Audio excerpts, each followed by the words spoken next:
Hello, and welcome to episode 161 of the Casual Try Hard podcast. I'm Brian, I'm James. and we are doing a test. We're trying to record an episode like in a little bit cleaner way. So we're working towards putting the show on YouTube As a show. as a show. So this is taking us 3 years, but we're gonna venture into the world of OBS and recording and whatever to try to bring you guys a more polished video product. We'll see what happens. Better than whatever Podbean exports to YouTube. The way I Which see it, I don't know if you've gone back to listen to any of our earlier episodes or not. I did when I was putting together the Learn to Play series this summer. And the difference between our early episodes and our episodes now, it's like two completely different shows. So if we start this video, I don't know, extravaganza, excursion, adventure, whatever. experiment. Experiment, yeah, that works. I figure at some point we will get to the point where it looks like a completely different show, and maybe it'll be a reasonable product. It'll be presentable. So we have plans or ideas that we've talked about, and I think one of the limits has been computing power, but we're I think gonna maybe address that here in the not too distant future. But enough with all of that stuff, right? This week's show that you may or may not be able to see us, we're gonna talk about Kamigawa Neon Dynasty, like actually playing the cards. We've moved from the evaluating the cards in a vacuum to actually playing with the cards and talk about mainly limited. We have some we've seen some things for constructed that we want to touch on. So Yeah, we that's normally do like a first impressions episode. We do our set review, and then we get to play with the cards through pre-release weekend, which is kind of actually release weekend now, the way Wizards does things. And we like to give you a first impressions of a format. Is the set good? Is the set bad? Is limited decent? What are some powerful interactions? That kind of stuff. Yeah. So if you have any first impressions you want to get at us with, you can tweet us at Casual Tripod. Or you can hit us up on Facebook at CasualTryHardMTG. Or as always, you can email us, show@CasualTryHardMTG.com. If you're looking to pick up any singles from Kamigawa or anything else, we would really appreciate it if you use our TCG player affiliate link, tcg.casualtryhardmtg.com. I'm going to try and make a video. I might wait one more week for prices to come down a little bit. Probably the week after set release, I'll do this. But I'm going to make a video of how I approach maintaining my collection through a new set release. The sorts of cards I look out for, buying specs, buying playables, that sort of thing. And I use TCG Player. So I'll walk you through that process a little bit. But if you're going to do something in the meantime before I get my video out, we would appreciate it if you used our affiliate link. Follow that link to get to TCG Player. Anything you purchase after following that link, it doesn't matter what you do, will help support the show. You get a little percentage of that to help pay for hosting fees and what have you. If you guys want to support us a little bit more directly, you can do so at patreon.com/casualtryhardmtg. Patrons get access to our show notes, so you kind of get a sneak peek of what the week's episode is going to be about. You also get access to our pre-show, kind of us just talking about whatever, catching up. Sometimes it's magical related, sometimes it's not. Sometimes it's a sneak peek into our actual lives. If you're interested in that, you can sign up for Patreon. Like I said, support us a little bit more directly, chip a couple bucks in the pot, and we would really appreciate it. You also get put on my mailing list, which I got to get on that. They should be going out soon. So I still have one person that hasn't sent me their mailing address. If you want stuff, make sure you send me your address. Maybe not this week, maybe next week I'll send that stuff out, but I got to get on that soon. The other thing is our YouTube channel, Casual Try Hard MTG on YouTube. If you head over there, even if you're not going to watch this whole episode on YouTube, I'd appreciate it if you hopped over and at least clicked on the video to Let us know if things look all right or what sorts of things should be in the video. Right now, it's kind of just our floating heads. So if there's something you think would be cool on the background or something you want going on in the background or whatever, I haven't figured everything out yet. It took me a couple hours just to get our pictures embedded in what you're seeing right now. But head on over there and let me know what you think. Let me know how the quality is and that sort of stuff. We also have a Discord channel. Link in the description, link on all our social media. Part of what we're going to talk about a little bit later in this episode came from Discord. So if you want to join in the conversation, make sure you head over there and say hi. A lot of super cool people hang out in there. So yeah. Hi. Yeah. Yeah, so we're going to get into Kamigawa, mainly limited, I think is where most of our play has been. Yeah, that's where I spent most of the weekend. Yeah, same here. So you said you were like 16 drafts in?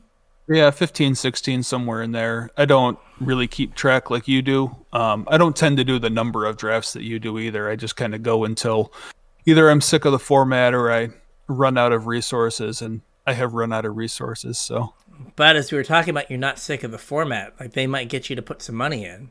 Yeah, this format's really fun. I'm really enjoying it. There's I think we mentioned in our set review episode that there's lots of like little fiddly bits that like pocket synergies and like cards that work well with other cards, and there's really a lot to discover. I think every draft I've done, I have learned some new synergy, and I've drafted like a lot of red black. Spoiler alert: have kind of an unhealthy relationship with Oni Anvil. So I've drafted an awful lot of red black, and even after like my 7th or 8th draft of red black, like I'm still learning some new synergies. I've recently found that the papercraft decoy like doesn't get picked. No. So they end up coming around super late, and it's just fodder for like whatever engine you have set up, whether it's the guy that makes 3/1s or your Oni Anvil or, you know, whatever you're doing. Like it just works. It's an engine that draws cards. It does whatever you're doing. Yeah. Yeah, I think I'm 9 drafts in. So I was doing more for sure, but about 9 in now. So you said you were trying to pace yourself a little bit more too than you normally do. Trying. My hope is, part of that is I'm going to try to post. I have done like video a day, but that's just too much. I might try to do like a video a week of either limited or constructed content. Just kind of going forward, just to get in the habit of doing that. It's not a ton. I won't be retiring off the sweet, sweet YouTube revenue. But I figure if I can pace myself, even if I'm doing like, if I can get myself down to like a draft a day and just like every so often record one, I can stretch it out a little bit. I'm currently on a like 2 draft a day pace, which is too many drafts, but to like for longevity's sake. But yeah. So I have some strong thoughts about the format in general, and it seems like you've at least seen similar thoughts. Oh yeah. And so the format, for lack of a better term, is weird. It is very weird. And it's unlike anything that I can remember. And I guess it kind of mirrors how they've been designing cards as of late, like for constructed. Yeah. Where it feels like there are different decks. It kind of feels like there are 2 decks in there. There is a deck that you're going to play against people that are going to try to get you dead by turn 5. And then you're going to play against people who are trying to hold on until turn 5 and then bury you in some engine or just like mountain of giant things you can never beat. Yeah. And there's like not a whole lot in between. Yeah, there's really no place for like mid-range to thrive. No. And so like there's, as I've described it, they go like 1, 2, 3, and then on turn 4 they play 2 removal spells, and you die. Yeah. Right? You're like, oh, they got my 2-drop, my 3-drop, and it doesn't matter what I play on 4 unless it's a sweeper, because then I just die the next turn. Yeah. Right? And you're just like, oh, okay. Or like you're playing the 1, 2, 3 deck, and your opponent is able to, like, you don't draw your removal spell, or like this format is maybe the most punishing I've seen for either missing your land drop or drawing 1 extra land. Yeah. Right? Like if you're an aggro deck and you draw your 5th land, you probably lose that game. And if you're like a kind of a bigger deck and you miss like your what is it? Your like 4th land drop or your 5th, like you just can never recover. So kind of speaking on that, I think we both have similar opinions on land count for this format. Normally we want to tell you to put like 17 lands in your deck. That's kind of the rule of thumb. I have not built a single deck with 17 lands in it. I've built 1 and regretted it. So I am like the first or second deck I played had 15 lands. I've been playing 16. And the reason for that is, one, like I've been trying to play the aggressive side. Yeah, I have been as well. Which is like really encourages you. Like you build your deck, and like, you know, when you go into like the arena, whatever, the like stats for your deck to like figure out what your like color composition is, and you get like, oh gosh, the average casting cost on your deck is usually like 3 in a normal format. 3, maybe like a little over, a little under. Mine are like 2. Yeah. Like, I don't know if 4-drops are really playable in the format unless you build your deck to support playing 4-drops.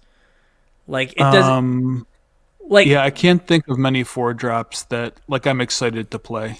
Right, like, I think that there are playable 4-drops. Like, that's not what I'm saying, but usually you can put a 4-drop in your deck and not really think about it because it's a 4-drop, right? But then in like a normal format, you don't put a lot of 7s in your deck because, like, oh, you've got to build a certain kind of deck to get to a 7 to play a 7-drop. Yeah, it feels like this format. It's like, oh, you want to play a 5-drop? Do you have a way to support yourself getting to 5? And it's like, what do you mean I'm not allowed to get to 5 mana? It's like, no, you're not allowed to get to 5 mana. Like, you're either gonna ramp or like play a bunch of like, you know, 1 mana 1/1 death touchers to like gum up the ground and stuff so that you can get to 5.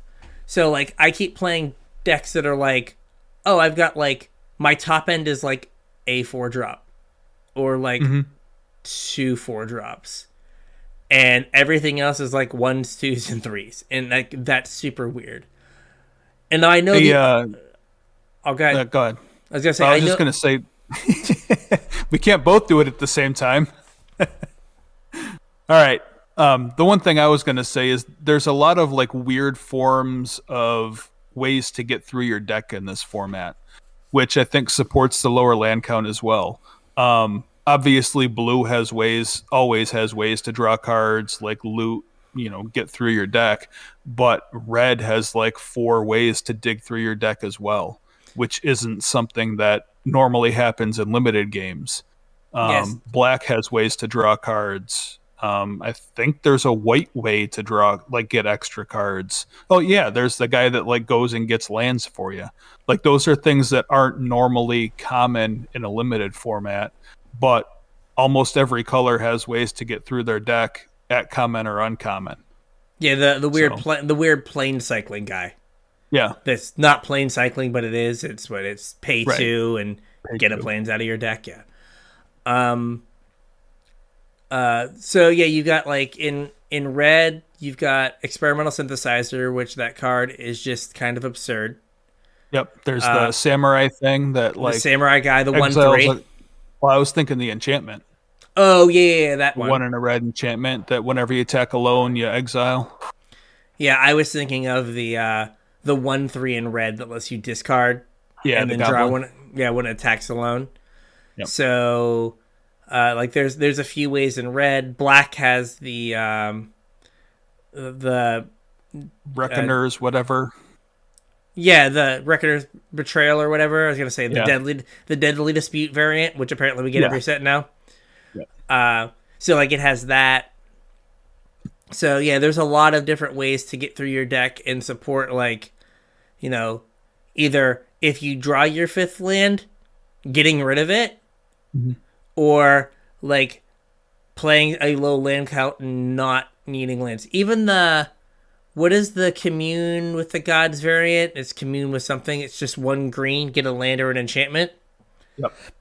Like I played a ramp deck that was 16 lands because I had two of those. And I was like, this is just a land. Like, if I play this on turn one, I am either going to hit my land drop because the land was in my top top four cards, or in theory, I have put four not a land on the bottom of my deck. So you're gonna find a land. So my next card better be a land, right? So there's a lot of ways for you to like cheat your number of lands. Mm-hmm. So because like you would much rather draw that like whatever it is, commune with the whatever, and like on turn 8, and like be able to find your colossal sky turtle. Yeah. Then it just be a forest. Right. So it's like this is just a forest on turns 1, 2, and 3, but it is a colossal sky turtle on turn 8. Green also has that 2 and a green, like get back a creature and an enchantment. I was trying. It's like just get back 2 creatures every time. Season of Renewal, is that what it is? Yeah, I think so. So I was traumatized by that. I was complaining to you because I was playing a game. I was like Blue Black Ninjas, and like the game kind of got bogged down, and they started looping that with Sky Turtle. Mm-hmm. So they could go get this back with Sky Turtle, cast it, get back Sky Turtle and something, Yeah. then get it back with Sky Turtle. And just keep doing that. Yeah, and it was just like, oh, like they're just going to draw like multiple cards a turn for the rest of the game. I can't ever win. Boo. So that kind of leads into another point that I want to make about the limited format. And that's like how powerful the sagas are. Yes. A lot of them are really good. Like there's enough value on the front end to make them worth it, and the back end is an actual Magic card that is worth playing and has to be dealt with. And then when you can rebuy it with, the green way to get some advantage, that's kind of one of the ways that the green decks get to go over the top, is if they can make it to a point where they can cast that Season of Renewal, get back 2 things, and deploy one of them. Like the game's kind of over for you if you're playing an aggro deck. Yeah, like because like the way that deck gets to that point. Are you still there? Oh, sorry. Oh, you're back. You're back. All right. So like the way the green decks get to that point is they play the stupid 1 mana 1/1 Death Toucher, right? Yeah. And that's an enchantment. So that lets them like they will trade their thing early on, and then they will get it back in in later turns with that Season of Renewal. So like they get back effectively a removal spell. Right. That was a question that, not really a question, but that was something that came up in Discord as well. Was somebody had posted up their draft deck and said, this isn't working out so well for me. Like, what do I have going on here? And one of the things I saw was they only had like, I forget if it was 14 creatures in the deck and a whole bunch of enchantments that needed to go on creatures. But then the creatures that were in the deck were, I think there was 3 of the 1/1 Death Touchers. And like that's not really a creature that you want to like suit up with pants. You really want to use it as a removal spell. And this format is set up to use it really well as a removal spell because of what you just said about using using cards to buy back your enchantments. Yeah, and I mean with the fact that the format has those really aggressive decks, right? Like you need those 1-mana 1/1s to make it to the late game. Like that is your what is it? Voltage Surge or whatever, right? Yep. Right. That is the green Voltage Surge. Or basically it's like green Terminate. Right? Where it's like, okay, if you attack on the ground, you lose your can't. thing. Yeah, you lose your thing. That's just how it goes. How do you feel about that? And you're like, oh, I don't want to attack. And that just plays into their hand. Right. Because you're just like, no, I've kind of got to like... Because you're like, I don't want to trade my 2-mana thing for their 1-mana thing. And it's like, no, you kind of have to. Sorry. So, like, the sagas themselves, like, they're definitely, like, there's, like, a tier. There are tiers, right? Oh, gosh. Is it the one with the sweet leather jacket and the rat? The black one? The one that's just, like, a black? Yeah, that one's really good. The, like, whatever clan rampage or whatever? Yeah. Where it's, like, drain from one, flips into a 2/2 menace. That gives all your vehicles menace. Oh, it does as well? Yeah. Okay. I have seen people talking about how that might be the best black common. Yeah, it's really good. It's really good. The red uncommon that's also like just a red that's like ping, then your next creature comes in with a +1/+1 counter, and then it flips into a 2/2 haste. Yeah. Right, like that's what every red deck wants to do. You want to play that on one, play some stupid 2-drop that gets like a counter, and then attack with your thing that you just flipped over. Like that's exactly what they want to do. So, that one's really strong. What Makoto's Something of Truth? Yeah. The white one that the first two are... It's all that glitters. Yeah, it's all that glitters, and then it flips into just like, I'm as big as the number of enchantments you have. Like that basically turns a creature into the abyss each turn. Yeah. Right, you're like, oh, am I going to take 5 this turn? Or am I going to just throw something in front of it? Yeah. And then eventually it flips over into like a 4/4. And it was 2 mana. Right. It was like 2 mana, give a creature +4/+4/+4/+4, and then be a 4/4. All for 2 mana. Like, you're just getting so much out of it for what you put into it. Even if it's like, give a creature +2/+2. Like, if you play a 2-drop and then play this on 3, your 2-drop is bigger than anything your opponent has. For sure. And it's just like, well, I guess I get in free damage. There's also Befriending the Moth. The one that gives flying? Like, that one is 4 mana, so it's not nearly as good. But the fact that you're like jump a creature, much like I said that like the format sometimes feels like 1, 2, 3, 2 removal spells. Sometimes 1, 2, 3 jump into jump, and then make a 2/4 flyer. It's like, oh, the thing jumped twice. I'm at 2. Oh no! Now they have a 2/4 flyer. I guess I have to answer this or I die. Yeah. So it's like double evasive pump spell into thing that now you have to spend a removal spell on. Yeah, that one's really good in the samurai deck that like rewards you for just attacking with one thing anyway. Because you got to figure on turn 4 or 5, the ground's starting to get gummed up anyway. Yeah. And if you got 2 samurais out that are giving you a bonus, like send that guy in the air. Yeah. I've not played the Shattered States era, which is the red like threatened one. No, that one's bad. That one's bad. Yeah. Then there's the black uncommon that no one knows how it works. The 4-drop, that one's insane. It's bugged on Arena. That's why it's so good. It is? Yeah. Why is it bugged? So the way it's supposed to work is if you play it and they have no creature, they can discard. The way it's supposed to work is they can sack not a creature. The way WotC says it works is do you want to discard a card? No, sack a creature. As opposed to do you want to can you sack a creature? No, discard a card. It's bugged. There was like a whole big long thread because Manguchi was like, I don't know what this card does. And people were trying to explain it, and someone's like, no, it's bugged. It doesn't work the way, like, people are like, so I can just, like, sack, like, if I have zero creatures, I can sack? And it's like, yes, you can sack no creatures to it and keep your card.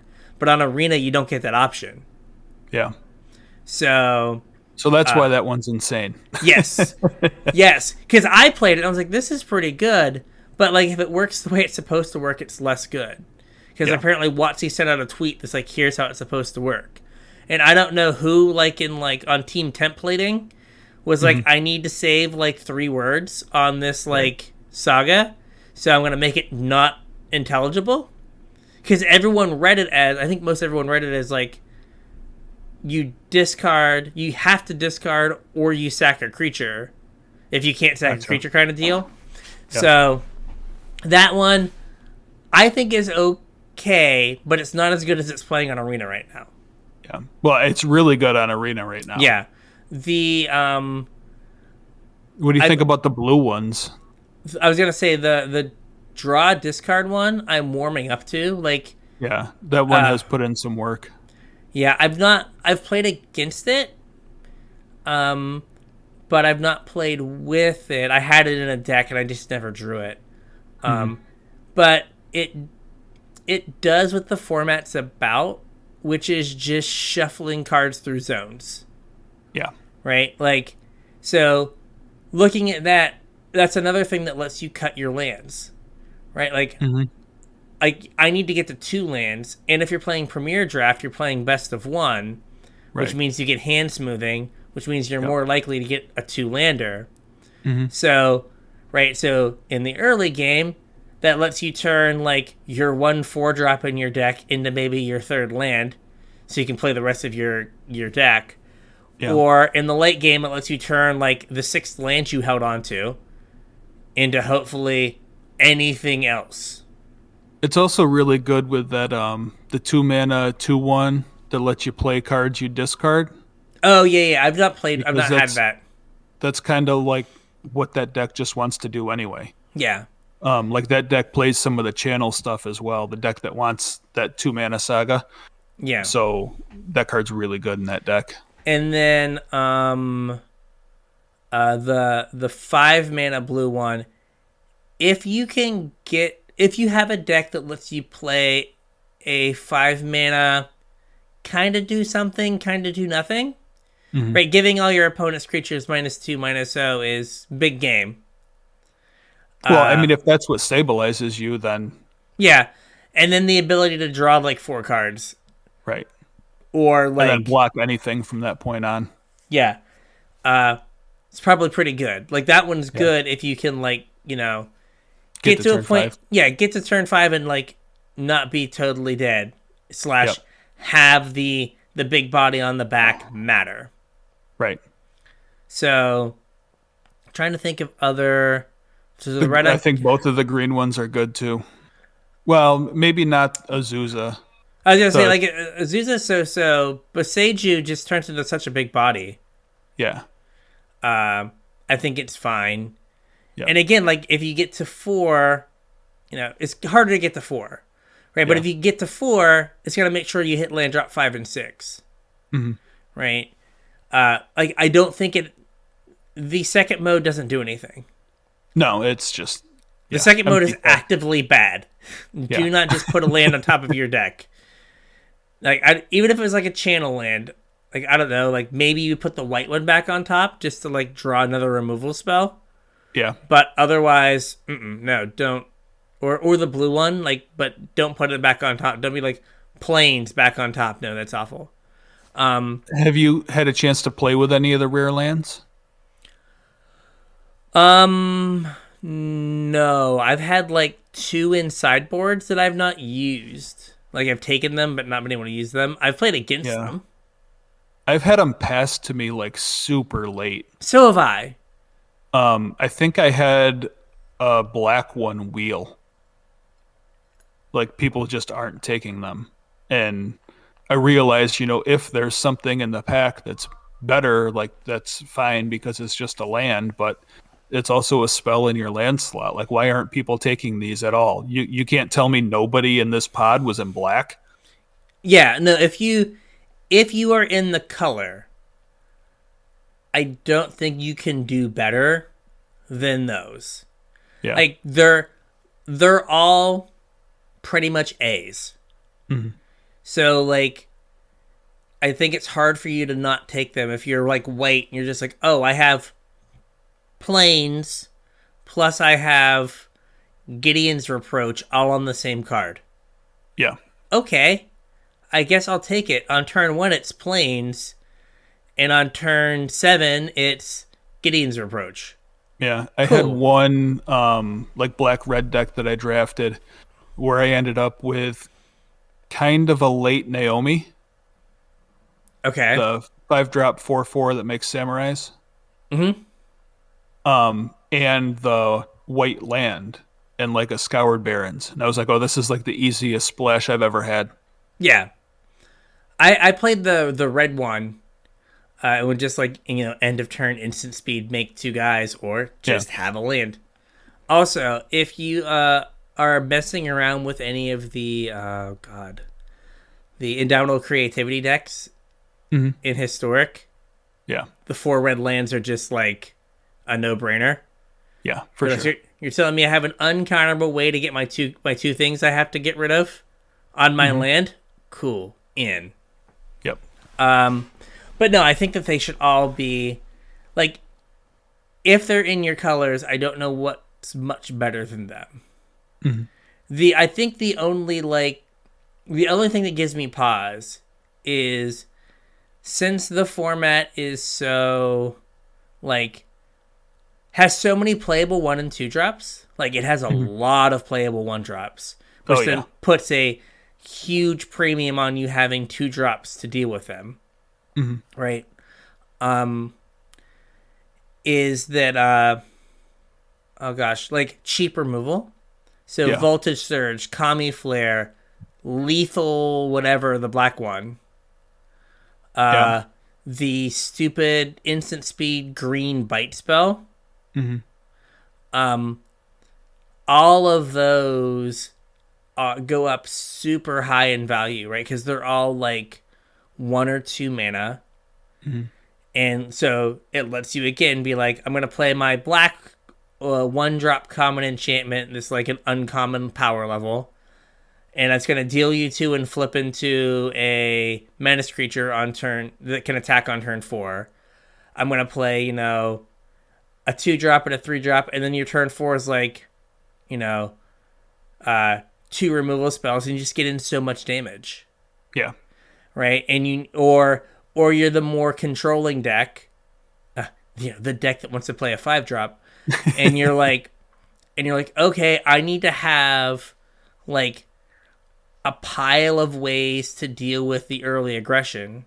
So I need the Voltage Surges and the Kami Flares and, all of this cheap interaction, so I just don't get clowned on turn 4 or 5, where like my 5-drop that I play to stabilize isn't enough, right? I've got to save some damage. Oh, what is there's a video of me, the one with audio, getting a little greedy and getting punished, but the 2 in a red, deal 2 to something, and then deal 1 to all the creatures that control. That card is absurd. It's sometimes just like a one-sided Plague Wind. Yeah, like for sure. Where you're sitting there, you're like, come on, play another 1 toughness creature, or they have 2 1 toughness creatures, and you're like, play something with 3 toughness, play something for 3 toughness, and they do, and you're just like, got them all, let's go. So I hadn't even seen that card until my very last draft. And it like wheeled. It was the only red card left in the pack. I was red. I took it. And I was like, oh, it's kind of a removal spell. Like I'll run it. And I absolutely like destroyed my first round opponent with it. They went I think they went Rabbit Battery, Equip Monkey, and then they played the 2/3 Menace guy that like gets stuff back out of your graveyard when you like have modified creatures. And I was like, yes, this is your time to shine. Killed your entire board.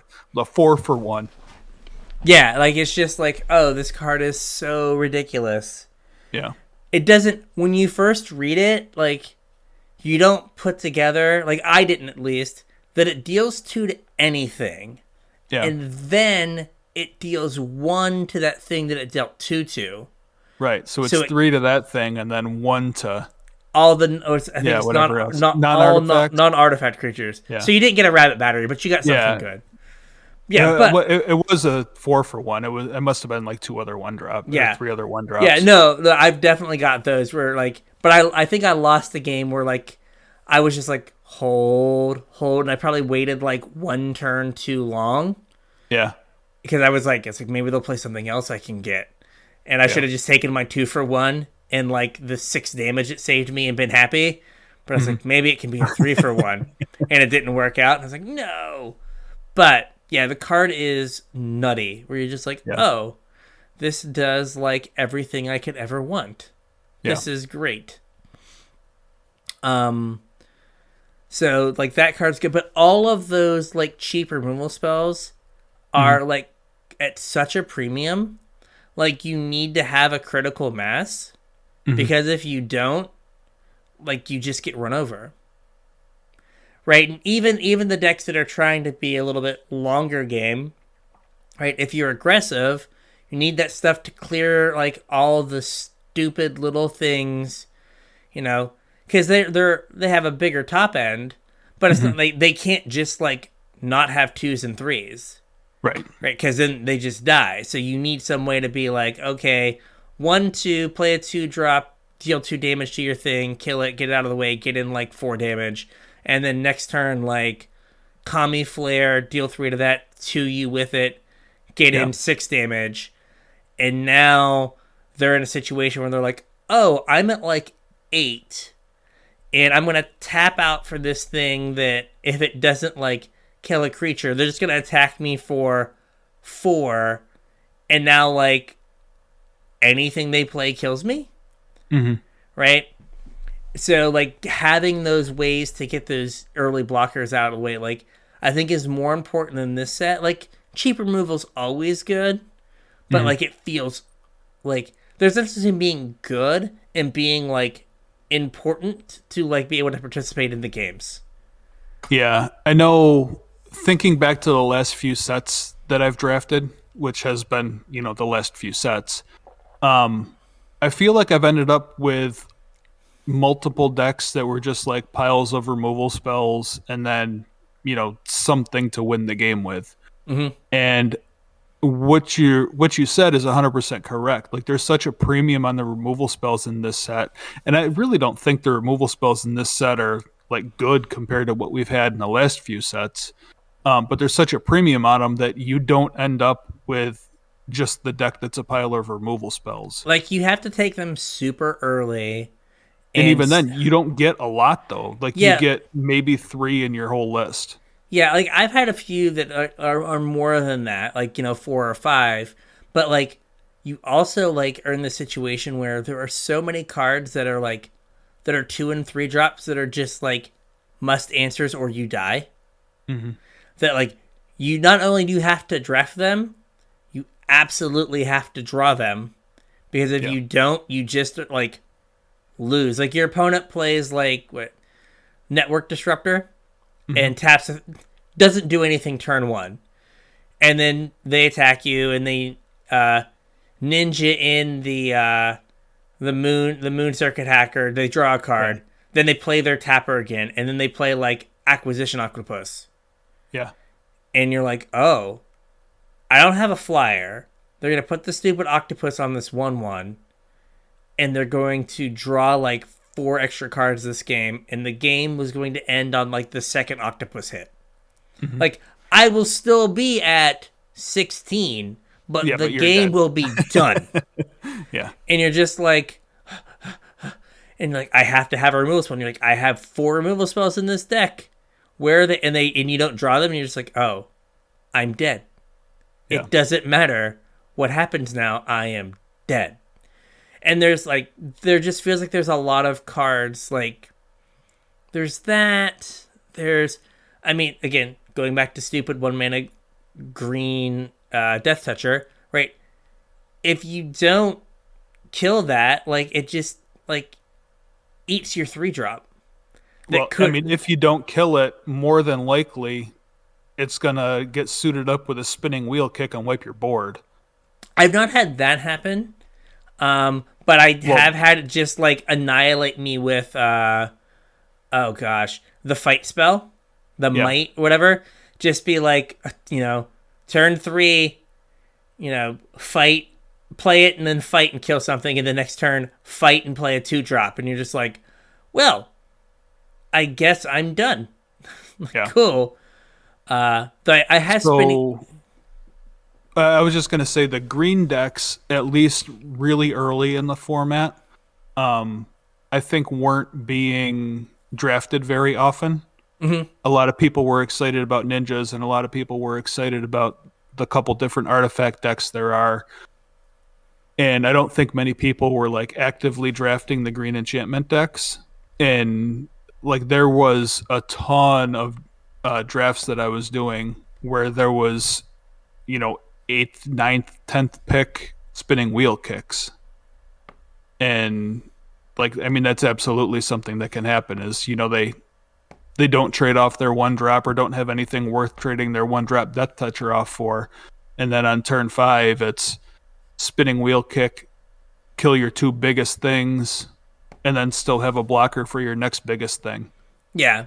I've the white green 2/2 lifelink guy.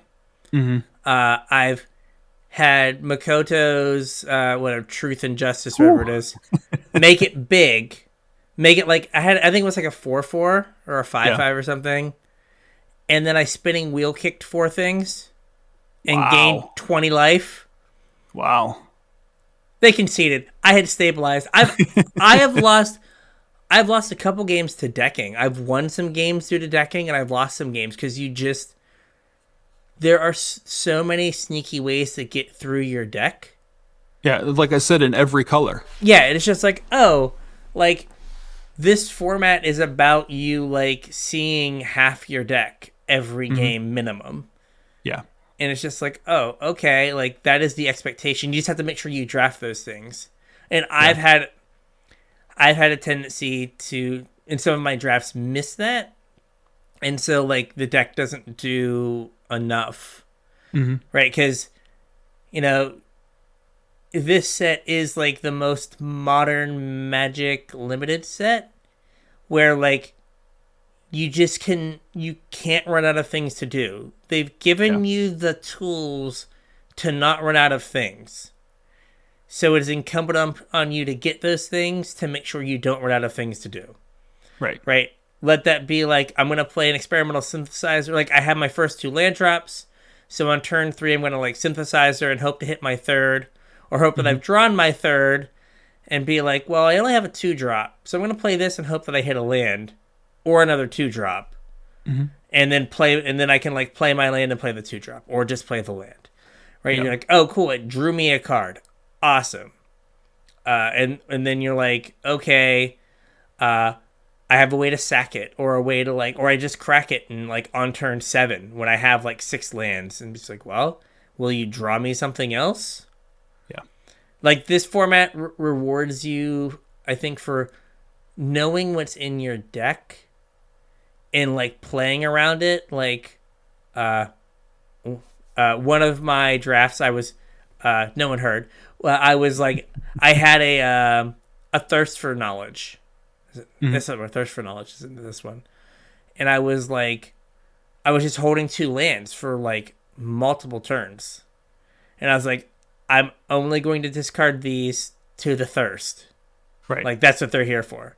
So, like, knowing that you have, like, a thirst for knowledge, or you're playing red-white samurais and you have the 2-drop samurai that lets you, like, rummage. Mm-hmm. If you attack alone, you're like, I'm holding this one land so that when I draw the rummage guy, I can attack and get rid of it. Yeah, turn it into a real card. Yeah, like, you've got to, like, plan for, like, there's a way in every color, pretty much, for me to turn this bad thing into a good thing. Even the, like, there's the red rare saga, like the architect of the restoration of I don't think I've seen that one. Oh gosh, what's the White Castle called? Aganjo. Aganjo. It's the restoration of Aganjo, and it's like the first thing, like chapter 1 is search your deck for a plains. Mm-hmm. Chapter 2 is discard a card, return a card to CMC from your graveyard to your battlefield. Yeah. Right, and then the backside is a 3/4 that when it attacks or blocks, you make a 1/1. Yeah, I've conceded to that card. Yes. Well, right, like, if you have that card, you're like, well, I'm not going to play the land that I drew, right, because that's my discard fodder. Also, you discard, then you put a card back, so you can discard a 2-drop and then put the 2-drop back into play. Yeah. But, like, you're like, oh, it gave me this land so I can do the other thing, so I can do the next part. So, you know, but there's a lot of things where you're just like, oh, it's giving, like, they're giving me ways to, like, turn my lands into stuff. Mm-hmm. I need to make sure I turn my lands into stuff. Yeah. And, or, like, exile things. So, yeah, it's very different than, like, it's simultaneously, like, aggressive and grindy. That was like that was my first thought. I was like, I feel like the good decks in the format are low to the ground aggressive, but sneaky, have like 5 or 6 ways to draw or filter cards. Yeah. And like that's not normally how aggro decks work. Yeah. Right? And so like my complaints of like, oh, if you flood out a little bit, you die, it might be because other people have realized that you've got to take the ways to filter and not flood out higher than they were before. Yeah. So I maybe haven't adjusted my pick order from the first few drafts when it was like, oh, here's this like random looter or rummager, I should take this. Yeah, and now, I'm really interested to see like what Limited Resources has to say about this format. I'm assuming they're going to cover it this week. Yeah. It's just so strange. It's so different than anything we've had recently. It is. Now, like, I question how good ninjas are, but LSV tweeted a deck where he had 5 of the Bounce Ninja. And I was like... I'd imagine that was a pretty good deck. I was like, yeah. He's like, this 7-win deck is dedicated to Marshall, and it just had 5 of the Bounce Ninja. I'm like, oh, like, you just can't ever legitimately lose? Yeah. Because, like, you just, it 5 of those answers my concern with blue-black ninjas, which is, like, once you ninja out the big thing, there are a lot of ways that your opponent can just make it so the thing you ninja'd out never gets in again, like, ceases to be a card. Yeah. So you're like, oh, boom, 5/5 on turn 4. And they're like, cool, I'll take 5, but I have this, again, the Death Touch Snake, or the Death Touch Turtle, or I have the white saga, the white shrine, and I'm just gonna make a 1/1 every turn. And so, congratulations, your like, big play doesn't do anything, and you're just like, it was cool. You mentioned the white shrine. Mm-hmm. Have you played with or seen any of the other shrines? I've played with the red one, mainly as I've played with it and I've cut it because I've had decks where I didn't think 2/2 First Striker for 3 was good enough. It's also an enchantment. It is, But I've had decks where like I had like a blue-red artifact stack, and it's like, well, Yeah. like I like these other things are more synergistic, and like I'd rather like have an artifact in its spot. Yeah. Right? It's good, but not great. Have you played with the black one? I think The black one, you pay a mana to destroy a creature with toughness less than or equal to the number of shrines you control. yes. So you just get to like murk a bunch of 1 toughness things. Like I think that one I or had it in more. a deck with the red. Like I played the red one because I had the black one. Yeah. And I mean the red one, just pay 1 to ping if you're like if your deck if you're the Oni Anvil deck and like you know that every game through like aggression at the start of the game and stuff, your opponent's gonna be at 7, Yeah. right? The red shrine is like a legitimate way to get from like, from 4 to 0, Right. right? So you're just like, okay, like I will have this in my deck. I've not. I'm gonna ask, what does the green shrine do? Because I don't know if I've ever seen I it. don't know. I haven't seen the green one. And the blue one mills. Yeah, no, Yeah, I thank you. haven't seen the blue one either. Yeah, I don't know what the green shrine does. So I've played a lot of games of Premier Draft, and I have not seen a green shrine. Mm-hmm. So it can't be that good. It's kind of awkward. Well, I mean that kind of speaks to the green shrine because green's like the enchantment color. Yeah, like I So don't for know it what not it to is or be what good it in the does. enchantment deck, like it has to be pretty not good. Yeah. It's kind of awkward that the shrines. I mean, this is like just a problem with shrines, but it's awkward that they care about the number of shrines and then are legendary. And also, like, the fixing isn't fantastic where you can, like, you really can't be hard 3-color, and you definitely can't be 4-color. Tell some of my opponents that Well, are like, I've had a couple decks where it had, like, hard 2-color with a splash, but like I've had opponents that are like casting, that are like Jeskai casting like the double white removal spell, and like but they're like base blue red, and they're like playing like these random white cards, and I'm just like, what are you doing? Why is this spell resolving? Why is your mana base that I'm looking at right now like 4/3/3? Like what is going on? yeah. Like this is not that's supposed weird to happen. because, like we said, the format's super aggressive. You can't really take turn 3 off to cast your mana rock that's going to fix your mana. Yeah. No, so I don't know how it works where I'm just like, where I'm looking at games and I'm like, why? Yeah. Why is this happening to me? What have I done to deserve such a fate? Like, I treat people nicely, and this is what I get. Please stop.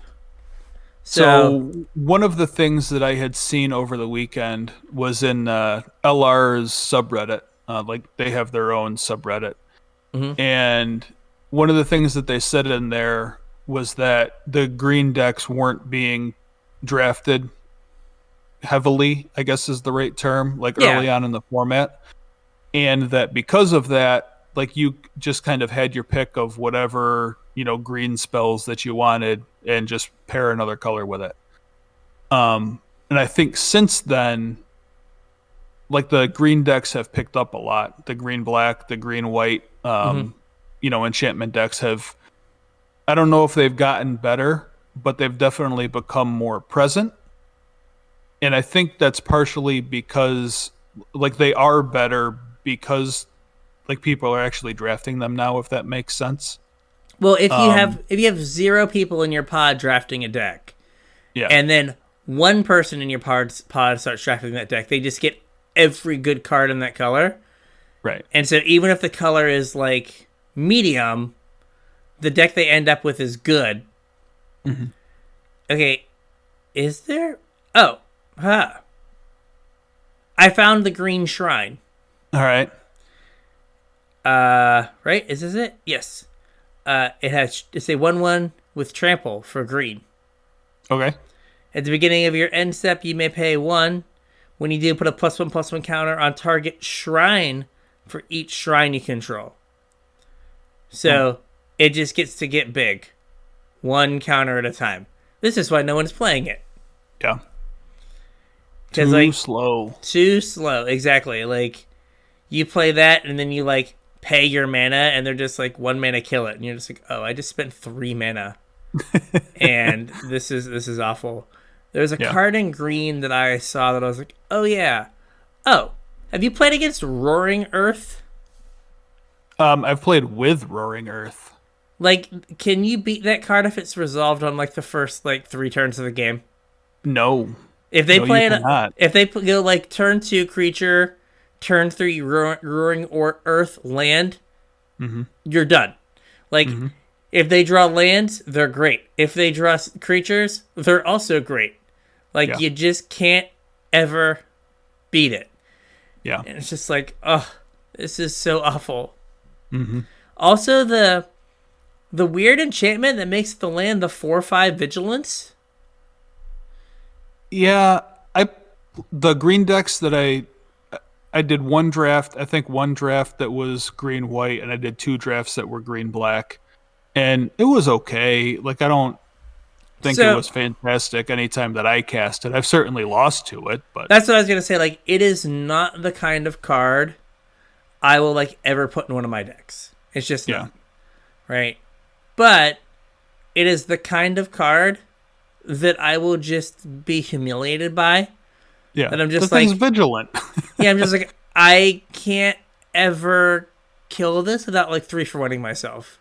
Yeah, like all of the green stuff is vigilant, and it's super awkward to get through once they get set up. Yeah, you just, like, don't ever get to get in. Yeah. And then, what's the Ninja Turtle? Ryan Sachs, one of the, like, old co-hosts of Limited Resources, was talking about on Twitter that it was a mythic uncommon, Capitec Wrecker. That is a mythic uncommon, and you should never pass it. And I was like, I can kind of see it. Like, green ninjas are awkward. Yes. But, right, like, it's just, like, kill your enchantment creature. Which is pretty good. So, like, I see it, but, like, I've had, like, times where I'm just like, well, I have to block with this stupid enchantment creature because, like, if they ninja if they ninja in the turtle, it just dies. So I might as well like make this trade and like turtle proof myself. But like the Jukai Preserver, like this that's another thing. Is this format just has an unreasonable number of tricks. Yes. Because they've just, like, slapped a trick on all of these creatures. So, like, I would argue that, like, if you're blue-black ninjas, right, you could just draft the Colossal Sky Turtle just for the bounce of creature mode. Like, I have no green mana in my deck. I have no intentions of casting this. This card is just, you know... Unsummon is everything that I want. Yeah, it's just an unsummon, moving on with my life. It's an uncommon unsummon, I'm going to take it. But like that, like Jukai Preserver and some of this other stuff where you're just like the boar, the 6 mana haste boar that's like 2 mana, like 3/1 and trample, like I think that is the rate for that card. Maybe that card is like 2 mana for 3/2 and trample. Yeah. But like I think it's 3/1. I think that's what it's been. But like it's like right at rate or just below, and you're just like, oh, I can just take this as like a pump spell. Like I've taken Mirror Shell Crab just as like a counter spell. Yeah, like this is my counter spell, but if God forbid I get to 7 lands and I draw this, I can just play it. Hey, I have closed multiple games with the 6/5 Trample Pig. 6/5. Oh yeah, the red guy. Yeah. Just hard cast it like I didn't have anything else going on, and my opponent swung out and I killed them because they Yeah. swung out and I had the trample haste pig. Yeah, they're at 5, and you're just like, oh. Yeah. I have not seen a single person play an Aki Warpaint. The red, No. Yeah, like, I haven't either. that is the kind of card that I hate, but sometimes will just begrudgingly like play because like I've lost like 4 games to it, where someone's just gone like, you know, creature like stupid red 1-mana enchantment from that set into stupid red 1-mana enchantment for that set, and then you're just like, oh, they have a 5/5 on turn 2. I guess I die. That has not happened not one time. And like for as aggressive as the format is, it's like, weird. Like the only time I could see playing that is if you had the double strike ninja. Oh, the white guy? Yeah. Yeah. Like I'm just scrolling through colors. We talked about Dragon Spark Reactor is now a card that like does not wheel. If you want it, take it early. Yeah, I haven't seen one since my first 2 drafts. I had one like my 3rd draft, and I haven't seen one since. Yeah. Like that is a card that you can just like take and be like, woohoo. Yeah, that card's insane. What do you think about the Ronin? Which one? The red mana for a 2/2 goes back to your hand every turn. I've played against it where it's been annoying, but I've not ever drafted one. Maybe I should. I've drafted a couple of them. Like it's kind of everything that red wants to do. Like it's aggressive, it's an artifact. It just is an artifact. Plus it's an artifact leaving and entering the battlefield every turn. Yeah, it triggers stuff. And it cycles when it's not useful anymore. Yeah. It's a samurai for samurai shenanigans. Yeah. So Kenzan Smelter is the guy who makes the 3/1s for that card's artifacts. great. Yeah, like that is close to a do not pass level card. Same with like Twin Shot Sniper. Yeah. Like because of how like small so many things are, like it just always comes down on 4 and kills something. And then there's a first strike blocker that like probably kills something else. Oh, doesn't have first strike. It just has reach. Oh, that's right. I'm sorry. That's fine. I was like, it has first strike? I thought it had first strike. I knew it had another keyword. Yeah, but like if you were like a red-black or like, you know, a red-white aggressive deck, like, you know, and you told me like, okay, my 2/4 drops are 2 Twin Shot Snipers, I'd be like, oh, you did it. Congratulations. Yeah. Like, this should be easy for you. Because I assume that you have all the other red removal. I've not taken it, and I wonder if it's right that I haven't taken it. The, what is it? The Fireball? I haven't even seen one. The Flame Discharge? Yeah, I haven't even seen one. I've seen a couple. Like, it's... Oh, gosh. Is it Crater's Claws was the old cons card that always did X+2? Yeah. This does X+2 if you have a modified creature. Right. So, like, I don't think it's good enough if it's just X. Right, because you're usually down mana. But if you're playing a modified deck, I think you could take it. But I've never seen it and been like, oh yeah, we're going to take this and like make this happen. Because it's like, if when it's just Voltage Surge with upside, it's great. Yeah. Right, but if it's not, then you're just like, oh. I've wanted the main deck explosive entry and just haven't. I just haven't had the... Just kill an artifact, get a 1/1 counter? Yeah. I've main decked 1 in most of my red decks. There's always a target for it. Yeah. I've thought about it. I've just not pulled the trigger because I feel like there is always a target, but... So, Assassin's Ink. I think it's too expensive. Like, I have drafted 0. I've drafted 1 or 2. I mean, I've had people cast them against me. Oh, yeah. But, like, it feels like if you're not... It's super hard to not have an artifact or an enchantment for it not to be 3. Right. Which at 3, it's... like, kind of where you want... Like, kind of workable. But sometimes, like, you know... Again, if, like, they kill your enchantment creature... and it's stuck at 4, like you're dead, or you're Yeah. so far behind it doesn't super matter. Now again, we're saying like, oh, you're dead, and like, we've been ground out in games, but there are times where you're just like, oh, I'm now at 8, and now the whole game is me trying to stabilize and not get on the front foot, and there's enough stuff to like get over that last little bit. Clawing Torment, the neg 1 neg 1. It's the enchantment that gives something neg 1 neg 1 and can't block. Like that card, I've lost games where I'm like, oh, if this was not on my creature, if I had some way to get my creature off the board, I would win this game like I'm stabilizing, but I was at 4, and now I'm dead.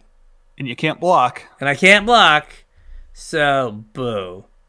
That's another good way to get your ninjas through. Mm-hmm. Exactly. Like, okay, you can't block, get in. I've seen Takuchi Silencer cast. I've never seen it like connect and discard a card. Yeah.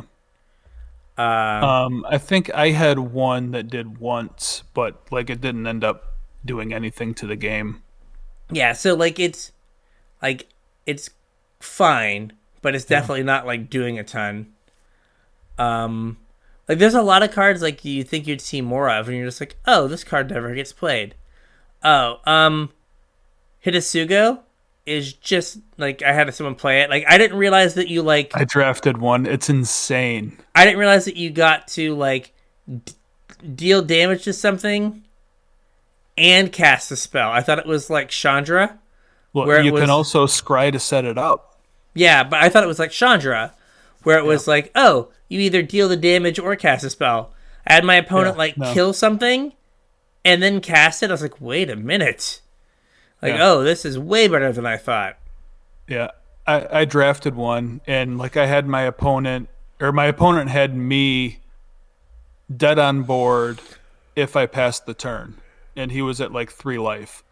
And they had the moth out, the like tapper moth, so they went to tap the Hitasugo like during my upkeep. And I was like, okay, well, let's sack my board because I'm going to die otherwise. Found a 3-drop, left it on top, and then activated it and won. Nice. Yeah. And like black also has like 2 or 3 like random lifelinkers. That's another way you can tell that the format is super aggressive, is all of these colors like just have like, black and white are just like, there are like 2 or 3 life linkers in white. There's the 3-drop for sure, then there's the green white gold card. Black has 2. Right? Well, it has 2 creatures and the saga. Oh, well, and both sagas, I guess. Both, yeah, the Umezawa one, and then our sweet motorcycle gang, our rat motorcycle gang, whatever it is. I should probably figure out what it is called. I'm on the card file now, so I could like look around and be like, oh yeah, that card. No, professionals. See, if I knew what I was doing, I'd put it up as our background for the video, but I haven't gotten that far yet, and I don't want to risk ruining something. So we already had one disconnection, so let's oh, that's right, Wizards is weird, and they like put the sagas are at the end. Why? They're still the color.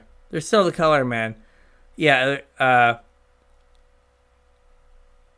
Okaba Reckoner Raid, there we go. Like that card gains life. The Umezawa one gains life. Yep. The life of Tetsuro Umezawa. Right, yep. They're just ways in black, and there's the white scry card that's like scry 2, then you gain 2 life. Yep. Like you just have all this random stuff that gains you life, that like kind of keeps the that like that's how you're in black and white extending the game to like play your more impactful spells, is like you incidentally gained 6 life. Yeah. Along the way. And you're like, oh, this is how I'm bridging the gap. So it is weird. I'm looking at the sagas now. Like, I think that Makoto's Reign of Truth. Something of Truth. Yeah. That one's good. Befriending the Moths is fine. Era of Enlightenment, probably less impressive, but it does the same thing the blue one does, which is like, I'm playing 15 lands. Are these lands? Nope. I need to hit my third land. The Fall of Lord Kanda, I've had it be great. The one where like the first thing is exile a creature for CMC or greater. But then I've also played games where my opponent does not at any point probably have a 4-drop in their deck. Yeah. And like I'm staring at it and just being like, ugh. So like on one hand, like I've had it where I also have the 4/3 that like picks up an enchantment and gains you 3 life. Where it's like, eat your thing, bounce it, eat your next thing. Great. And then other times where I'm just like, mulligan to 6. I did not know. I had secret mulligan to 6. This card is never going to leave my hand. Yeah. So, I guess blue only has 3 sagas? Weird. And I've played against the Rat Saga. I didn't realize that it, like, drew them cards when it flipped over. Oh, I didn't either. I thought they just got the rat tokens. It's whenever attacks, you may sacrifice a creature. If you do, draw a card. Oh. So the creature on the back eats the rats. And I was like, Gotcha. oh, it's fine. And then, like, they drew a card. I was like, I gotta kill it. It's gotta die. Kill it with fire. Yeah, no, I think that I've got a couple of the Kami War and just not even attempted to play it. Like, I've drafted it, like, you know, mid to late pack, you know, or it's wheeled. I've just been like, oh, okay. Yeah. And just been like, can never in a million years cast this card. Not even gonna, like, try. Yeah. But. So, before we move on, is there any interesting interactions you found, or, like, unique synergies, or something that really impressed you? Well, you didn't notice at first blush. We already talked about Turtle and the whatever the season of renewal or whatever it is. Oni Anvil and the whatever the 1/3 is, the artifact creature that when a creature dies, you make a treasure. Yep. So like if you can get the Anvil to make the first creature, when it dies, you use the ability of that card to make a treasure, which then you can feed to the Anvil for a damage and to make a creature. You can also feed it into the guy that makes 3/1s. Yes. Yep. So like you just have this like this way set up. It's Undercity Scavenger. Yeah. Right. You just get like there's like you said there's 2 different ways to basically turn that card. Once you get the first creature, you just keep turning out creatures somehow. Yeah. And it's just like, oh, that's good. I think Virus Beetle is actually sneaky good. I do too. It's good in that deck where you can turn it into something else. And I think it's good in Ninjas when you like can cast it 2 or 3 times. Yeah. So like Acquisitions Octopus, the fact that you can put it on something, and I always am like surprised that the reconfigure cost is 2. Yeah. Like the red one is like 5. And this one is 2. And it's like, I was like, oh, I guess I can put this on something. Neat. So that's always surprises me. None of the other the Futurist Sentinel, like just the 4 mana, like 6/6 vehicle, like the card's just like unplayable. Like there's just so much garbage on the ground and stuff. It's like, so what do you think about the Colossus? The 7-drop one? Yeah. I've not played with or against it. Oh, okay. I have won games and been clobbered by it. Okay, I've not played with or against it that I can think of. Yeah. Maybe once. I think like I got I had someone like get to 8 mana and like walking skyscraper me, Oh, okay. and I was bummed. And I was like, "What the no?" I was able to play the 1-drop Black Saga that turns into a 2/2 menace, give your vehicles menace, and then tinker into Oh, the Colossus. you just had it all. Okay. Yeah. Like I have not drafted the Tinker with any real intention of playing it in any deck. Yeah. Well, I mean, like all of the cheap blue creatures are artifacts. They are. Yeah, like I'm So, not saying like, that it it's not- can't be done, Yeah. but I just haven't.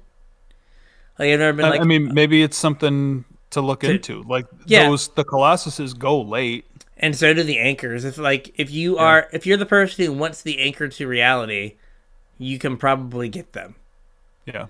I mean, because like if you were blue black, right, you could have the like virus beetle into like, if you went what is it called, the Reckoner raid Yeah. into virus beetle into like, turn 4 into anything on 3 than just like tinker on 4, you're probably doing all right. And like no one has like a creature that big no one can really deal with Right. unless they have unless again Death Toucher or something. They're just not going to deal with it that early. Yeah. And people do play like just the random like the green thing that's like exile an artifact or enchantment, but there's not a ton of that stuff flying around. Before. Like I've played it like one in a deck, but like if they have 1 or 2 answers to it and you do it early enough, you're just like, oops, I guess I win. Yeah, especially if you're tinkering away something like the Beetle where you've already kind of gotten a card out of it. What is the trying to think of any like I'm like, okay, so if you're red white samurai, which I think is kind of a stretch to be, the ancestral katana, like if you like go, I've had people play the 2/1 that attacks and becomes a 3/2, Yep.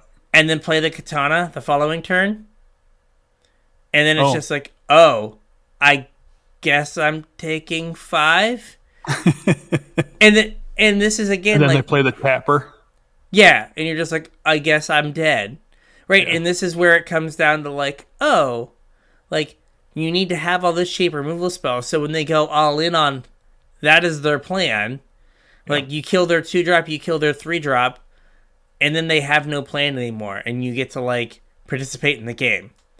But like, if your removal spell, if you're like, I have 3 of the 2 black need to enchant a creature, Yeah. like you're just dead before you get creature and like enchantment, Right. right? Because then they kill your creature and you just are like, oh, okay, that's no good. I'm trying to think, like I've never seen a dragonfly suit in play, the white vehicle. Nope. 3/2 flyer for 3, like no. I've never seen a hot shot mechanic, which I is have. weird. Okay. The 1 mana 2/1? Yeah. The Tap Warrior is good. The Arrest, unsurprisingly, is pretty good. There's not that 2 mana like destroy a thing, make a samurai is pretty good too. if you have an artifact and enchantment. Yeah. The Koide, Soul of Kamigawa, the 3/3 flash. Oh yeah. I don't know how good that card is. I got blown out by it. I've gotten blown out by it, but I've also like had them have it on in play for multiple turns and it just not matter. Like it's like I like double blocked like to kill their threat and they flashed that thing in and I just lost the game. yeah. But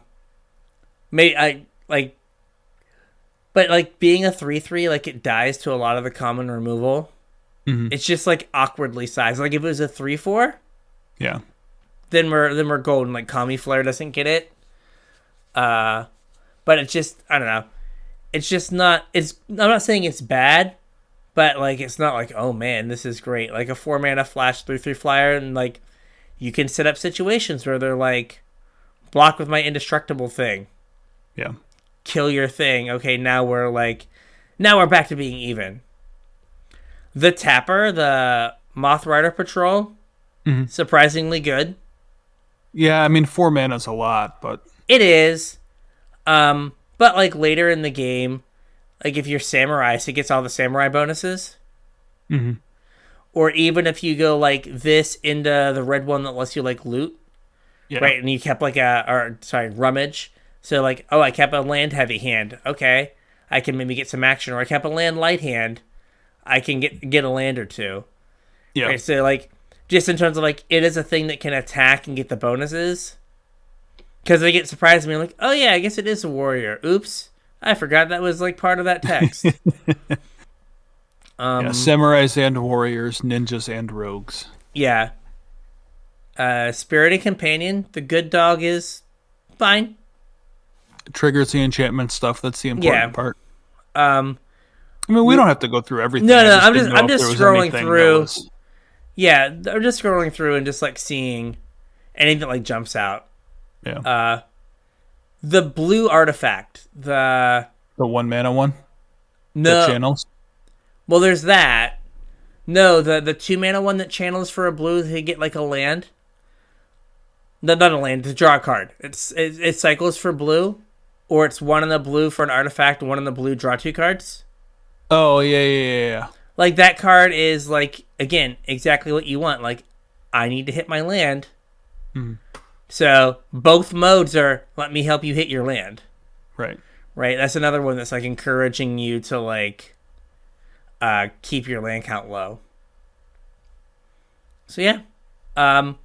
It is very interesting. I think it's fun. I think I need to, like, reevaluate how I'm drafting, because I just feel like the format has passed me by a little bit. Yeah. I mean, I know what deck, like, I want to draft, because I've drafted it a whole bunch of times now, and I don't know how much longer, like, that's feasible for. Yeah, before other people catch on. Yeah, the only reason that, like, I haven't re-upped yet. So, I don't know. I think if I can't get my deck, I don't want to play. I like it. Well, like, the green-black deck that I drafted was fine. It didn't perform very well, but it was definitely my kind of deck. I just kind of like the that red-black stuff is lots of fun, and like the red-blue stuff is cool too. The like more of the artifact deck, even though the red-black is mostly an artifact deck as well. Yeah. But all right, so time for a little constructed talk.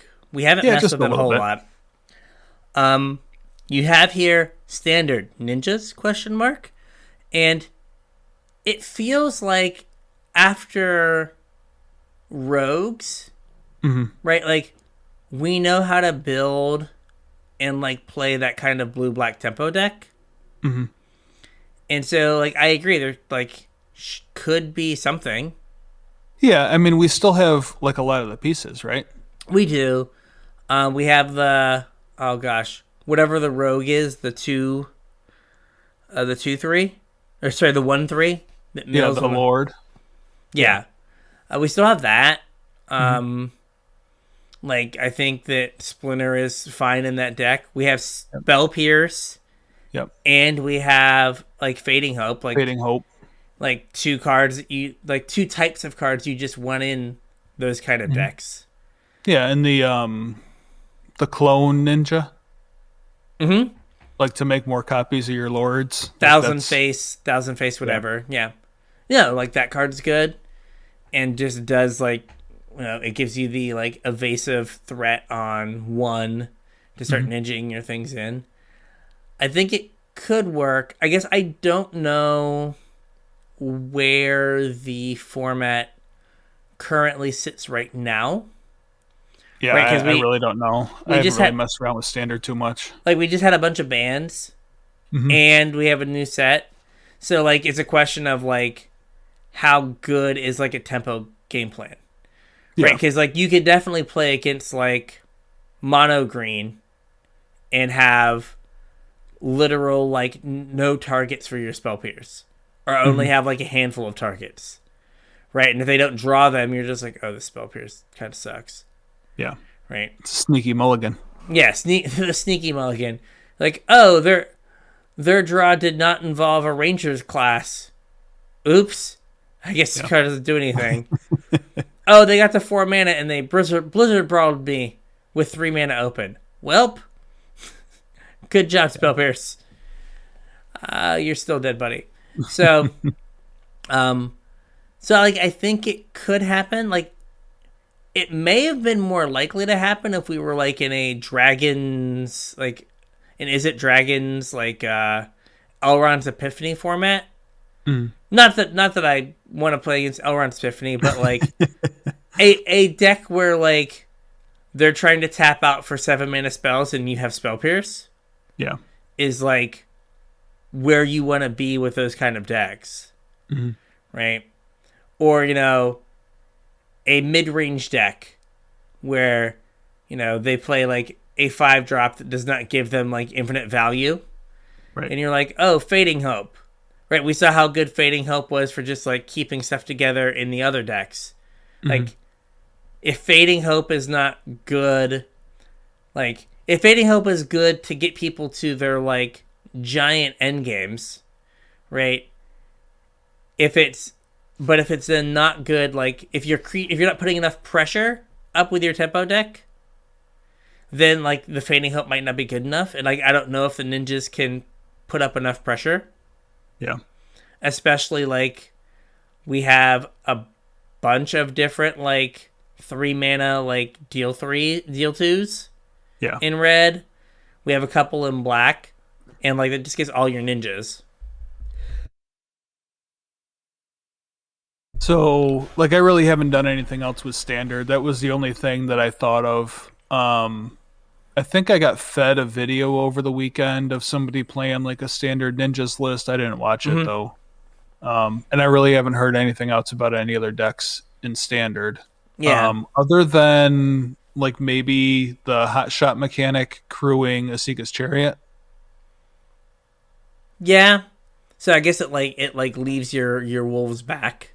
Yeah. So you just get more blockers or just more attackers. Yeah. I mean, I don't know how That's good that is interesting. either, but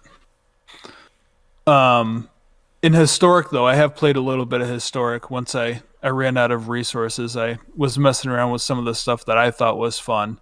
I had been kind of trying to brew an Oni Anvil deck because like that's kind of just everything that I ever want to do in Magic, and that's what I had been playing in Limited, and hadn't really had a whole lot of success. I started brewing with Hidden Stockpile, like some Mardu lists, and that deck just kind of dirtled forever, or not really forever because I just died. Like I just kept dirtling until I died. So that wasn't very good. And then I kind of moved on to some of the Grease Fang stuff that I'd seen. I didn't ever play the blue version that you posted about in Discord, I think. But I did try a couple different Mardu versions, and they were fine. There's like an all-in version with like Faithless Looting and just like a bunch of ways to get through your deck. And that deck did the thing very well, but it just absolutely folded to any sort of graveyard interaction. And like people are main decking graveyard interaction, so that's not really a game plan you can consistently win with. Yeah, well, when the format is a Faithless Looting format, yeah, and there's one graveyard deck that just tries to like kill you on turn 4. And then there's another graveyard deck that's trying to put like 6 free power onto the battlefield on turn 3. You kind of have to. Yeah. But again, Historic is a perfectly balanced and fun format that has no problems. It's like, okay, this is where like Pioneer needs to be on Arena, because Historic has the problem of you've got the Modern Horizons cards plus the Mystical Archive cards that are severe outliers in power Right. with a lot of the standard cards. So you end up with a situation where you can't play like pioneer power level decks. Mm-hmm. Right? And so like you just like Greasefang strikes me as like that is a pioneer level thing. Yeah. But when you're playing Modern Light, Right. you can't do pioneer level things with any success. And like, you know, it'd be different if you were like, you know, Seth, better known as Saffron Olive. Doing it for the memes. Doing it for the memes and being like, yeah, see, this is really cool. Right? Fine. Right? But like if you're like trying to like, and we're not even to the point of like, oh, I'm trying to level up, but you don't want to like you're trying to finish like your dailies. Like, and I took an 0-3 in my draft this morning when I was working out. So like I have no wins for the day. Right? And you're just like, oh, I don't want to like play with this deck that like was semi enjoyable and then not get mic'd by gold and gems for the day. Right. So like it makes it harder to just be like, I'm gonna play this deck. It's like, oh, I'm gonna like, you know, waste in air quotes like my 45 minutes. Yeah. So makes it harder to like settle in. But like all I want to do is like play Greasefang decks. Like that's just all like cuz I mean even in standard, right? The vehicle that you're getting is you're getting the 7/7 trample haste vehicle. The Colossus. Mm-hmm. Yeah.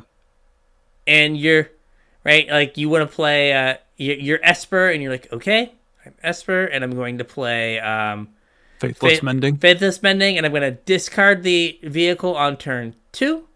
I'm going to play Greasefang and get it back. And I'm going to flashback Mending on turn 4. And Greasefang's going to get my thing back.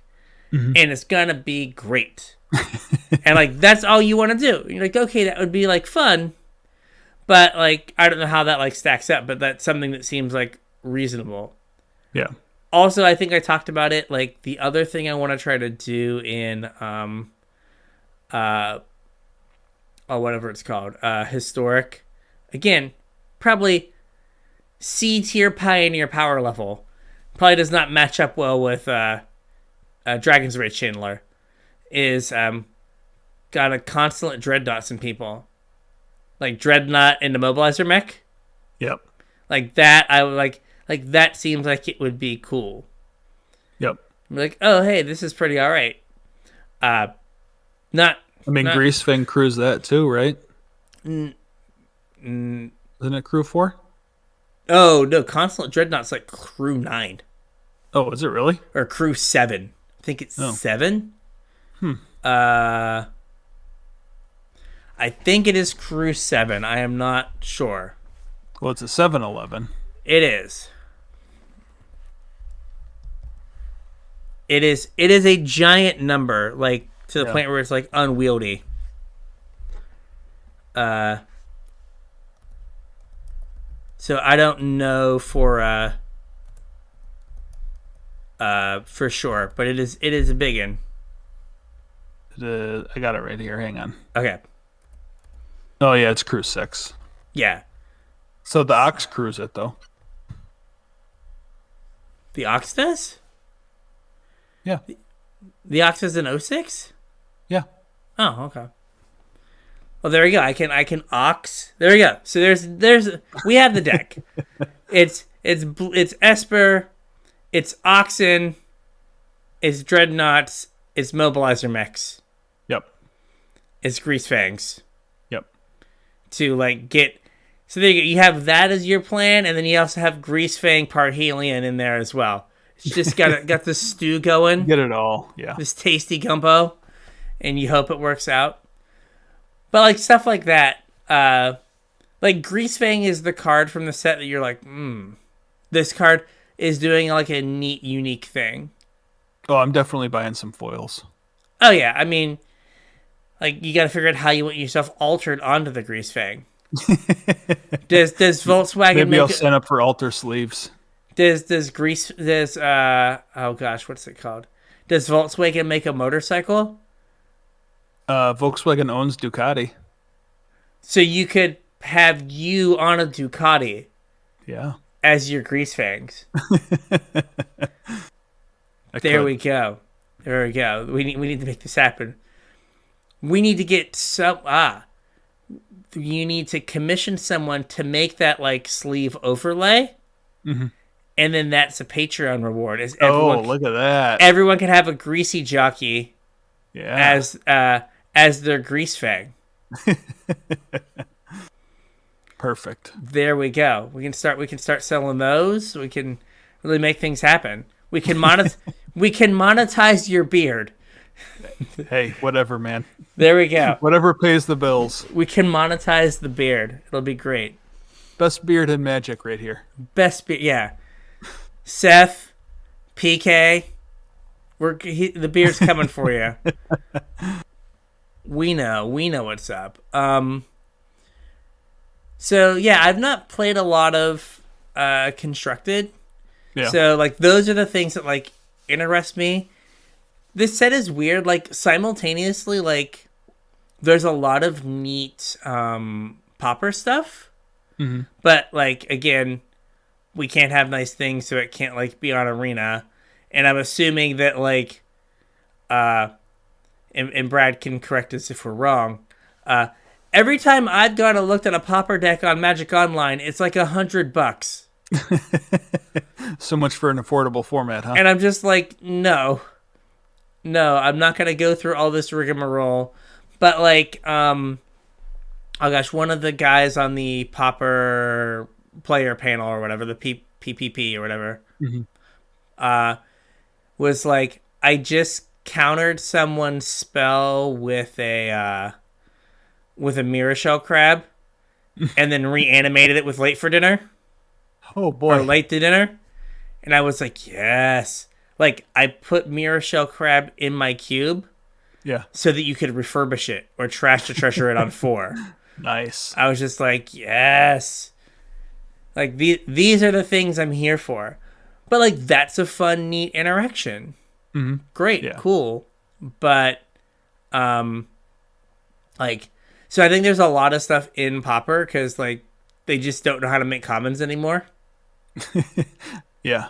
Like all the commons are uncommons, and a lot of the uncommons are either rares or mythics. Yeah, and you're just like, what are we doing? But like, there's a lot of neat stuff there.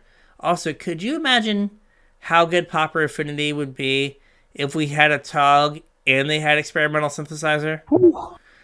It's just like, oh yeah, insane. Like attack, sack this, draw a card, hit you for 3. Okay, I guess I will play this other busted card I got. Yeah. So, there's a lot of neat stuff to do in Pauper.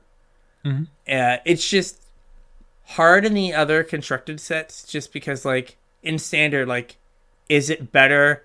Is there anything that's, like, better than Goldspan Dragon? There's things that are different, but is there anything better? Right? Yeah. Is there a green 3-drop better than Old Growth Troll? Probably not. Probably not. Right? So, like, you're in this spot where, like, there's a lot of... I actually think green's, like, a powered down in this set in particular. But there's a lot of...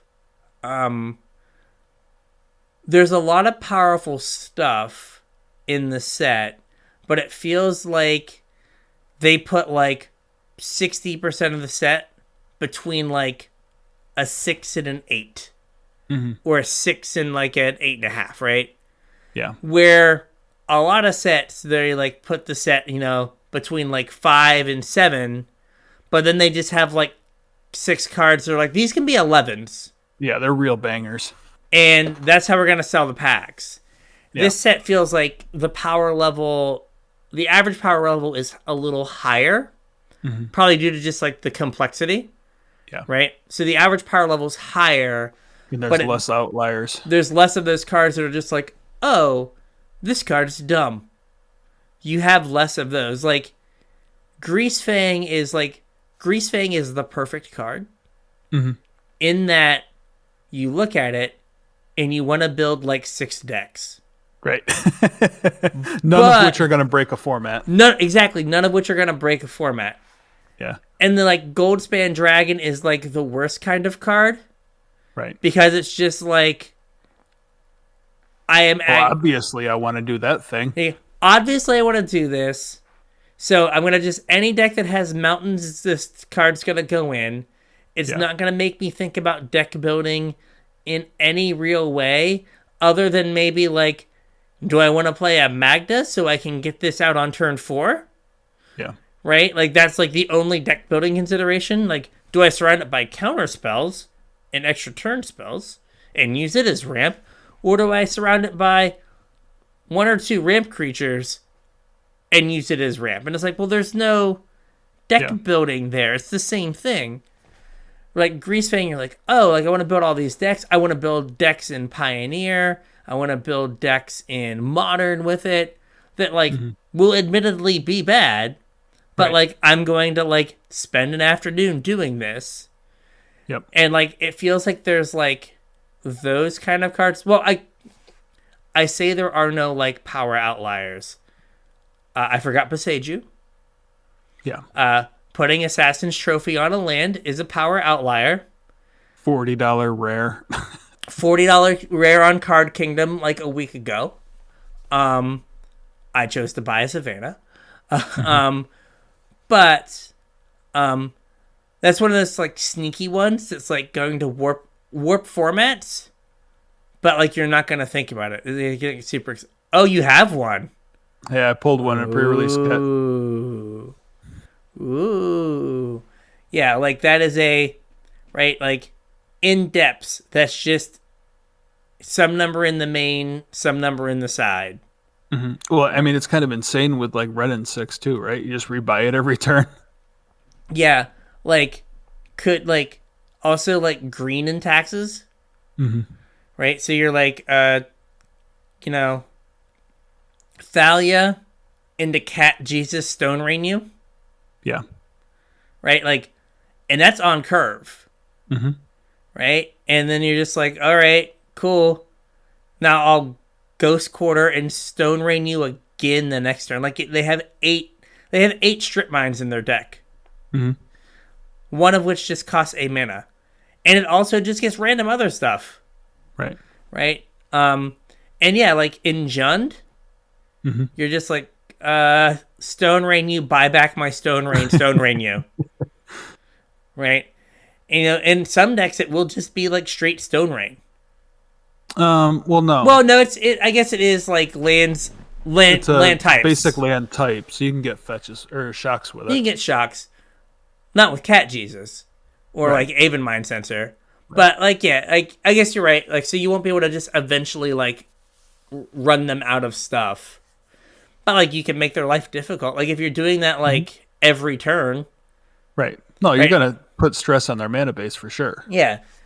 You're just like, it's every turn is just like, plus my Ren, pay a green. I hope you have another Blood Crypt.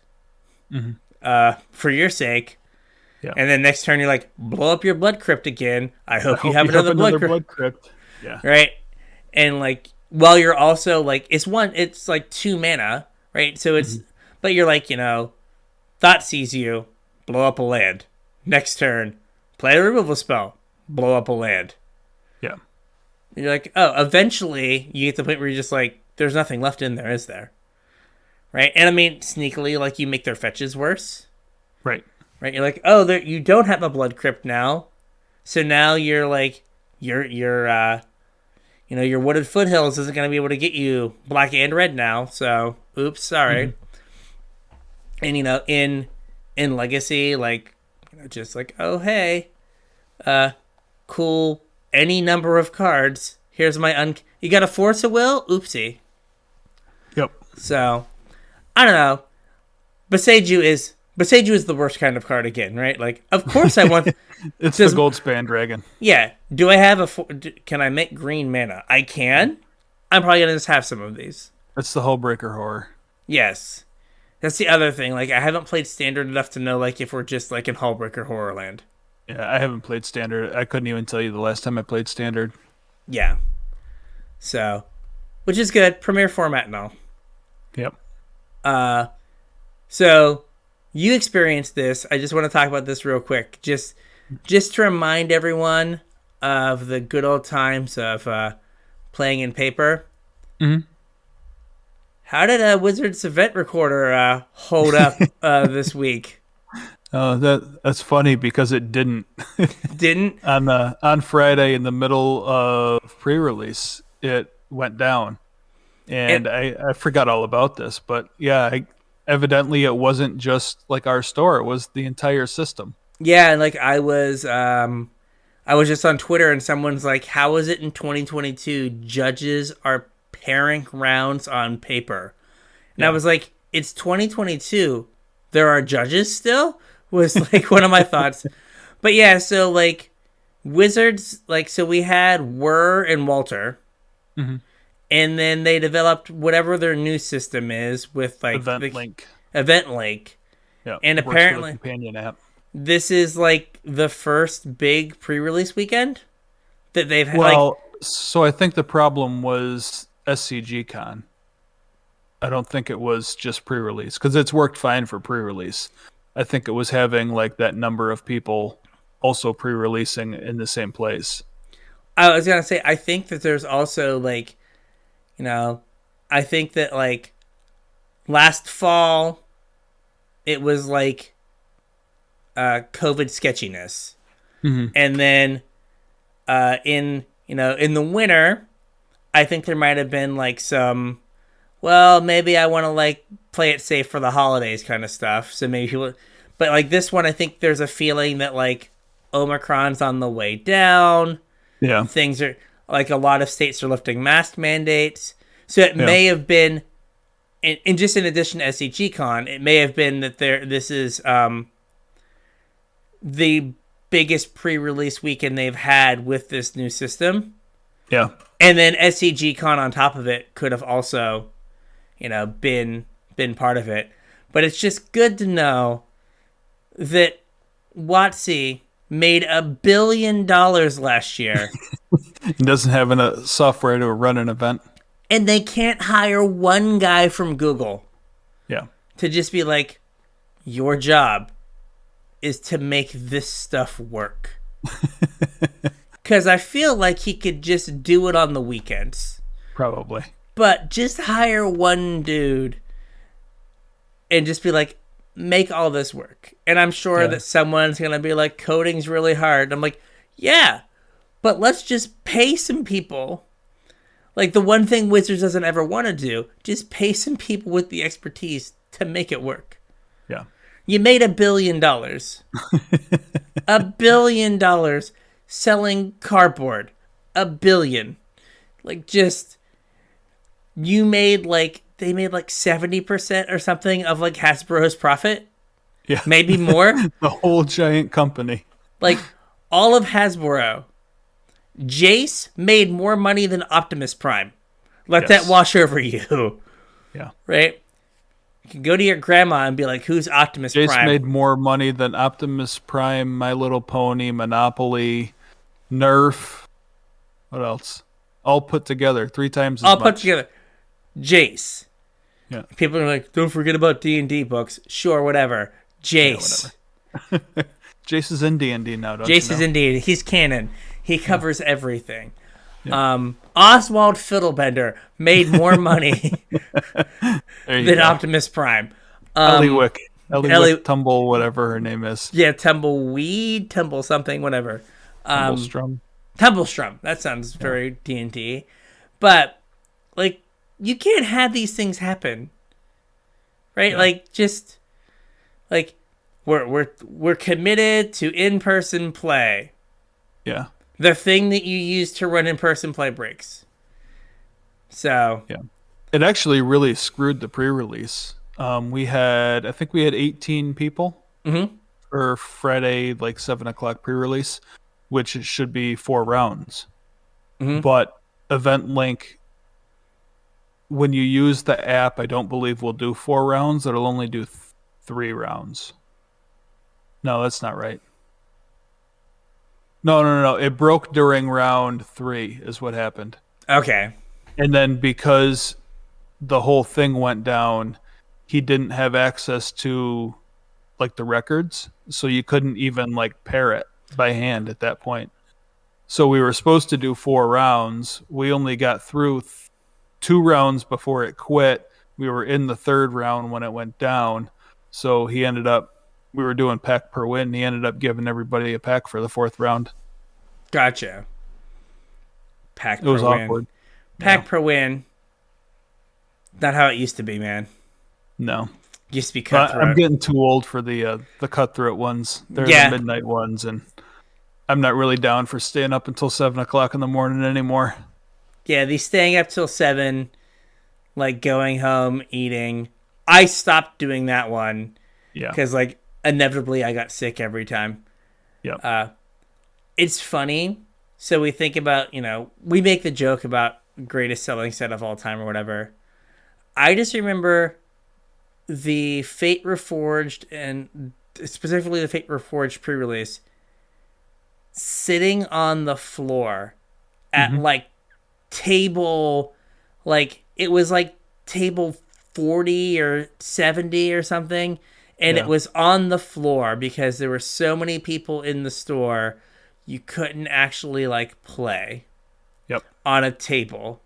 And now you're like 18, big game. Yeah, I think he's got 7 or 8 cases of pre-release kits left over. Yeah. And I just remember being like, oh, we have, like, having 100-person pre-release. Mm-hmm. Yeah, I mean, there used to be not enough pre-release kits to get through till Sunday. Yeah, I remember, they'd run out halfway through Saturday. Like, signing up in advance, like, I want to come do this, buying all my pre-release kits on, like, Thursday. Yeah. Or, like, going to the first one on Saturday and being like, I'll pay for, like, the next, like, the 2 Saturday and the Sunday. Mm-hmm. Right? And now, like, I could go and be like, I'll buy 4 pre-release kits and then leave. You could buy 4 cases of pre-release kits. Woo. Daddy needs a Beseju. This does not seem like the best way to do it. No, definitely not. So, with all that, you guys got a super long podcast that snuck up on us. Yeah, how long did we go? We're almost at 2 hours. Wow. All right. So hopefully we'll have some more Kamigawa thoughts next week. Maybe a little bit more time for Constructed. Mm-hmm. We'll see. I'm sure we'll announce the secret layer or something between now and then. I think. Well, I don't know if you want to get into it or not, but I think the professor has something that he's announcing soon, which may or may not be a secret layer. Oh no, he's gone to announcing secret layers now. Well, he did a video about pauper cards, I think. I only caught like the first couple minutes of the video that he let out. It was like this 50-cent card's going to ruin a format. I don't know, whatever it was. But like the whole first couple minutes of the video was him talking about how he has something that he wants to show everybody, but can't show everybody yet. And then like he goes, okay, I'm going to show you, and like reaches down and puts something on the desk, but like blurs it out. And whatever he put on the desk had lots of black, because that's what color, like the pixely image went to black. So secret layer oubliette. A secret layer like Merfolk EDH deck. I have no idea. Secret layer cube. I have no idea what it is, but if I built all this whole cube and then they just sell a secret layer cube for like $49.95, I'm gonna be like, what the hell? All old border, I'll be like, come on now, come on now. Now I have to. Yeah. So, all right. With all this, I think we have a show. We have a show. So if you've got things you want us to like try, if you're like, hey, like I saw this standard deck, give it a whirl. If we can like cobble together the wild cards, we will. So like shoot us a message on Twitter at CasualTryPod. Yeah, you can also hit us up on Facebook at CasualTryHardMTG, or you can email us show@CasualTryHardMTG.com. Like I said earlier, if you're looking to pick up any singles, we would really appreciate it if you use our TCG Player affiliate link. tcg.casualtryhardmtg.com. And if you want to support us a little bit more directly, you can throw a couple bucks in the pot at patreon.com/casualtryhardmtg. You get access to our show notes. You get access to our pre-show. You also get put on my mailing list. I'll probably do that in the next couple weeks. And yeah, we would really appreciate it if you helped us out. So sign up for our Patreon.